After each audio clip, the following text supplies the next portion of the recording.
ZLibrary is dead.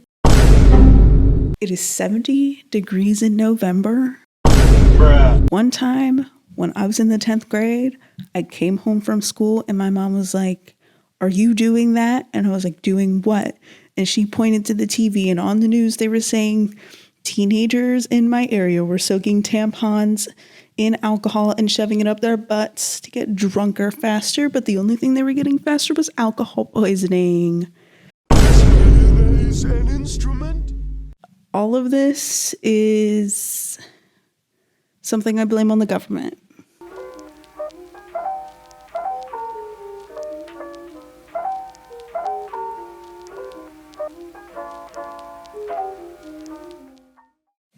Oh my God. Hello, everybody.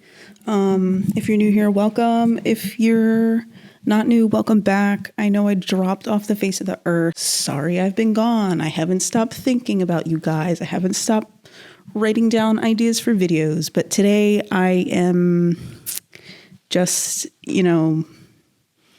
playing the game. I'm just scooping up whatever idea has shown up on the trending page on Twitter. And that just so happens to be ZLibrary. And we have a lot to get into. So we're just going to hop right in there. If you haven't heard, which you probably have because it's been trending on Twitter and TikTok all weekend, I am filming this on Monday, November 7th.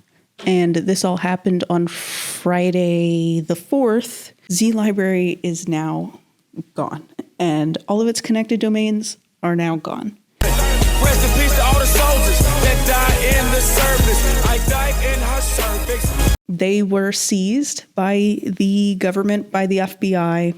You definitely missed out if you don't know what ZLibrary is. ZLibrary was like the Pirates Bay of reading. I love Venn diagrams.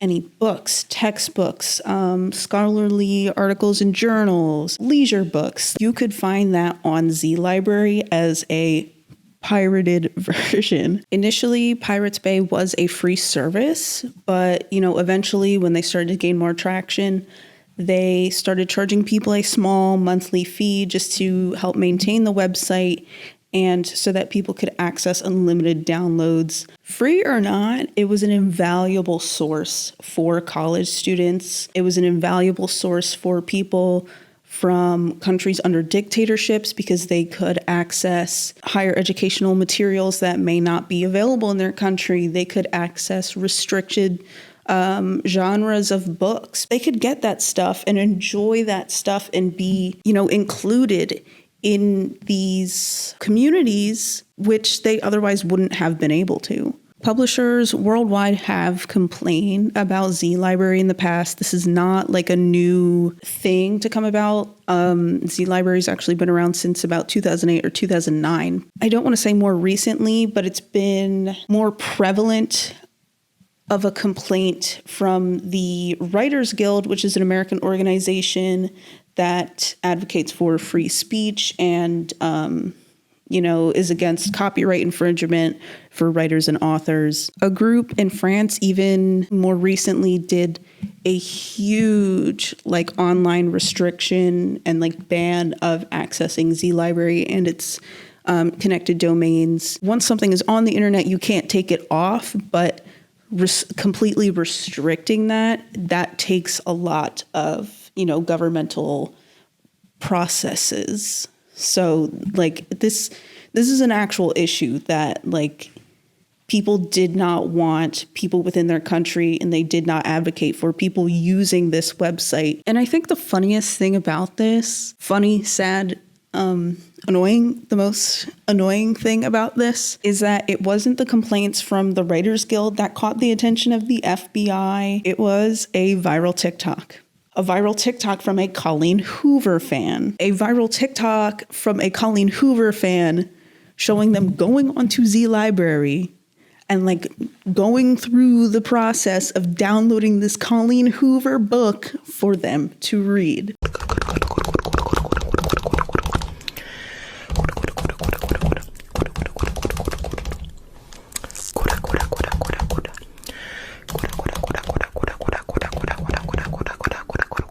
The original TikTok has since been taken down, but you can still find it like stitched on TikTok or like reposted on Twitter a million billion different times. TikTok has also blocked the hashtag book talk. So book talk is like TikTok's community of people who enjoy reading and like kind of like BookTube, but on book talk on TikTok. You know what I mean? And this isn't even like the first time that someone has posted about, ZLib on TikTok. It's actually, very much talked about on TikTok, especially within Book Talk, which is why, that hashtag was blocked. Really, it just comes down to that this one TikTok, plain and simple, left its target audience. It left its target audience. It gained a lot of attention, and it gained the attention of the wrong person, that being the FBI. Straight up, like, it's pirating, it's copyright infringement. But we all know, sometimes you have to be a little pirate. It was a very fluke incident. And, now there are people saying to bully Colleen Hoover's fans, don't do that. Don't bully a lady and her fan base just because you don't like her, you don't like the books she puts out, you don't like her fan base. Grow up. Like, shit happens. Like, literally shit happens. It was all out of our own control. In the future, if there's ever something like this again, gatekeep it. We're collectively committing a crime. Don't be that guy. I used to work at my school's bookstore. You have your general merchandise department. That's school spirit, stationery, like electronics. We have our cafe. That's the cafe. You got coffee, snacks, drinks, stuff like that. You have your textbooks department, which is where I was working. And that's where you get your textbooks and all your other little additional educational materials. I'm going to be straight up. That was one of the most stressful jobs I've ever worked in my adult life. And I have worked a handful of jobs as an adult. And I know people will punch down on retail workers and like people who work with the public all the time. They're like, oh, well, it's easy. Oh, well, it's easy. When you have a long line of people, my department was in the back of the store. When you have people in the back of the store, line is all the way across the store to the front, damn near out the door. And you have to help these people find their books, ring them up. And it's you, like 3 of your coworkers that could come in that day, and your department manager. That's 5 people for like all these people who are here for your help. Bro, when I left there like my sophomore year. If I was having like particularly high levels of anxiety, I'm one of those people who has like stress dreams. I would have stress dreams of that exact situation, just long line of people. And you have to like help all these people. And there's just more people coming in. And it feels like it's just a never-ending cycle of stress.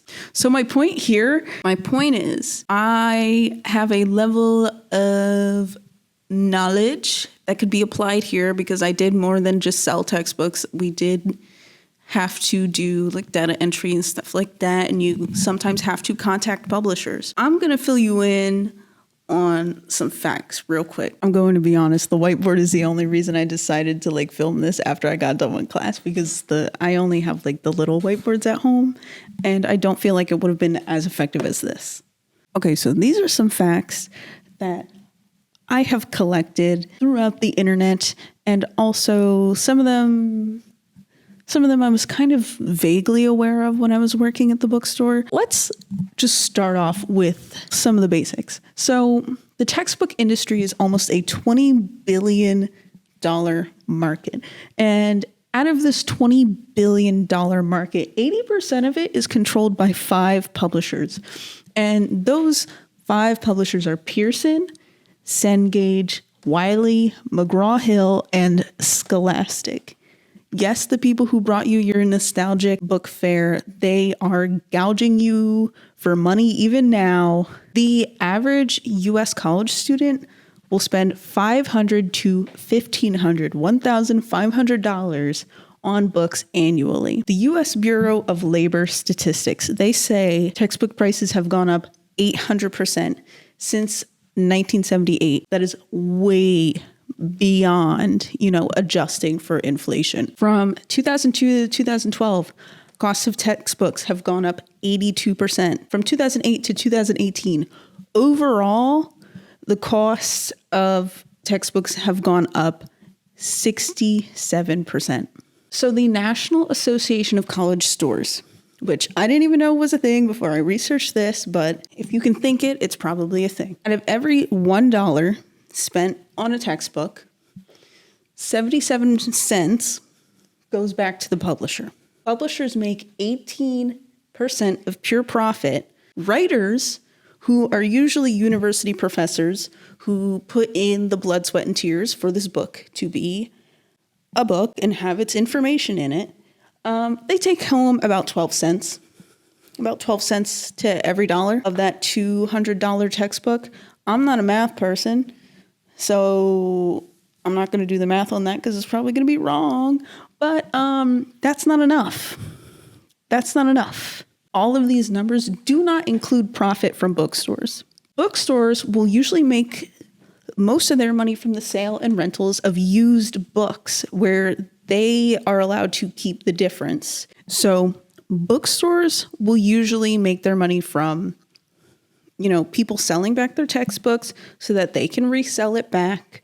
And, someone sells back their new textbook that they used during the school year. Used book. It's in excellent condition. They didn't really do too much with it. Minimal damage to the corners of the covers just from putting it in your backpack and whatever. $65. Let's say that book is normally $85. Now they're selling it for $65 because it's used. Someone had bought it and it's in excellent condition. Now, if it's a book that's been sold and rented multiple times over the years because maybe one department is just using the absolute heck out of this book and they're selling this book used, but the binding is broken, it's kind of fallen apart, but it's still kind of salvageable, they might just put a rubber band around it. They're selling it as a loose leaf for $45 and it's the same book and they're still making that $45. Now, if all of this information doesn't tell you anything, it should tell you that these publishers are doing anything that they can to ensure that they maintain control over the market. And, students, to combat this, they started buying and renting used books in order to have a cheaper option and to be able to access these materials. Well, publishers took note of that and they said, let's give them an access code and bundle them with their books so they can only buy the books in this bundle with the access code. An access code is really just a card that gives you digital access to a version of the textbook and maybe some study tools and a way to turn in your homework to your professor. It's a weird little system that they have through the publisher, through the publishing company. Publishers started, selling these with the books all bundled up, so you have to buy all of them.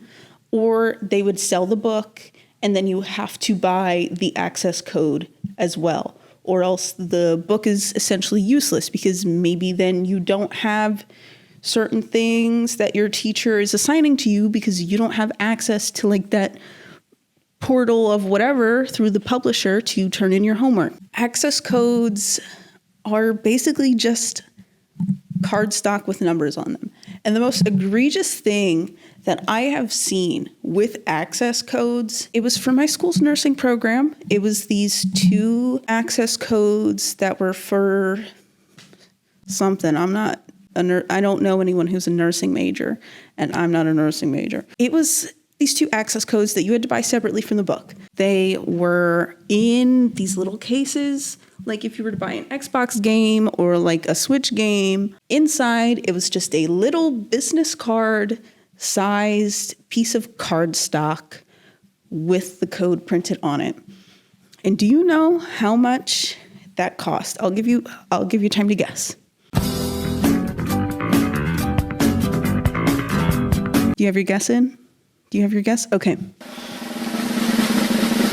It costs over $200.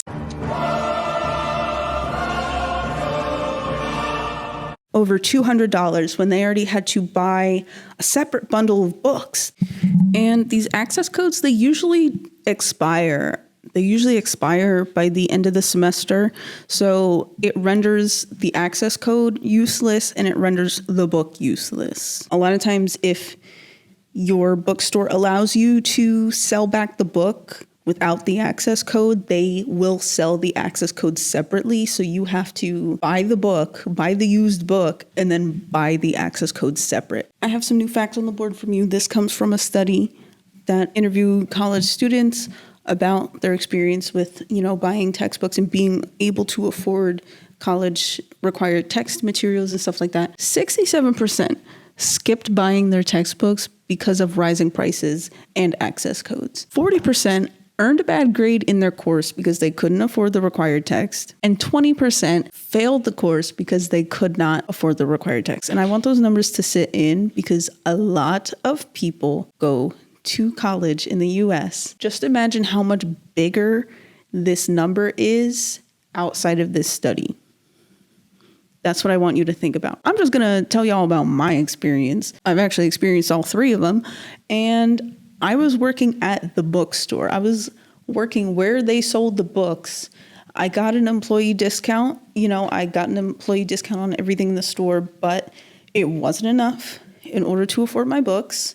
I wasn't making enough in order to afford my books.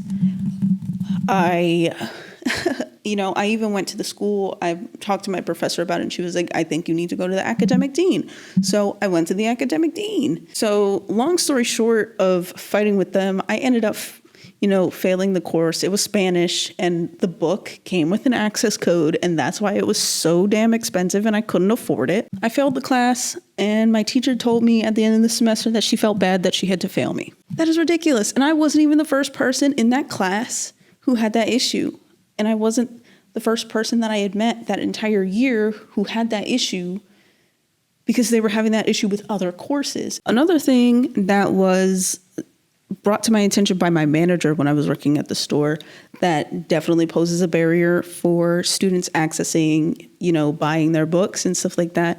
Publishers used to put out a new edition of books every 5 years. Over the course of a long time, it has now become 2 to 3 years, and newer editions usually don't have new material in them. It's just the same material. Chapters are switched around. Page numbers are simply just reordered, and they can cost up to $150 more. That is absolutely ridiculous. And they get away with it because they've been getting away with it. And a lot of times they will make older editions. If they put out a new edition, they'll make an edition, maybe 3 or 4 editions back with the same information in it. They will put it out of print. They will not make it anymore. They will not have it in circulation. They will ask stores to not sell it, not have it on their shelves. Luckily, with the internet and this being brought to many people's attention, there's other sources out there. A lot of teachers will provide students with open source material. So open source journals, articles, videos, open source textbooks, which are just textbooks that have no licensed copyright to them. These materials are invaluable because, teachers can mix and match. They don't have to tell students to skip a whole chapter. They can provide them with, X amount of chapters from this book, X amount of chapters from that book. And it works. These books and materials can also be used indefinitely. It doesn't change unless the professor says it's changing, and you can access it indefinitely. Wonderful. I love that. I will note that a lot of universities do not really use the open source kind of method. It's very much in its infancy, try to do your best to like lurk around the internet and find something. I actually have a list of solutions right here, so I'll just get into them. And these are all ones that I have used and they have worked. I swear by them. Number one, trade PDF versions of books that you may already have or that your friend already has or your friend's friend. Like, trade PDF versions if you have the PDF version. Ask on campus or ask online if anyone has a PDF version or a physical version of the book that they are selling or willing to just give you.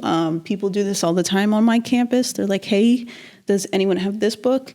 Hey, I'm selling this book if anyone needs it. Buying online, I'm going to say be very careful about that because people do like to scam college students, but also you can find some gems. I found a loose leaf version of a psychology textbook that I needed.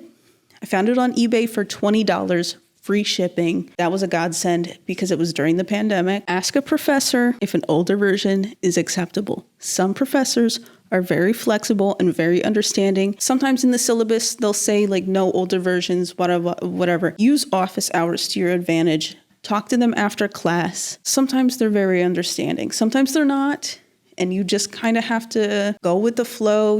That's when I'm like, make a friend with the book in the class and ask to take scans or pictures of the pages or make a study group with people who have the book because people are understanding. Like, people are so much more understanding than you think they are, especially when it comes to textbooks and source materials and stuff like that. What are you going to do? Say no? Go get the book? They can't afford it. Like, just help someone out. Last one that I really advocate for, see if your school library has a few copies on hold that they keep exclusively in the library. Usually it's the professor who sets this up with the library. You can take scans and pictures of the pages. They don't really care if you do this because what are they going to do? Tell you, no, read the book? You're going to read the book. If you're one of those people who needs to like physically have the book, just sit down and do your work with the book in the library. I'm telling y'all, I really advocate for doing all of these. And when we lose resources like ZLibrary, it shows you how much education has been commodified all the way up to the governmental level. So please just help each other however you can. I don't really have anything else to say on this without getting so much more frustrated and out of breath. So I'm just going to leave it there. Thank you guys so much for joining the discussion. I really appreciate you taking the time to watch this. Make sure you stay hydrated. Make sure you stay cool because it's 70 degrees in November. And please just be gentle with yourself. Please be gentle with yourself. I love you guys. Have a good week.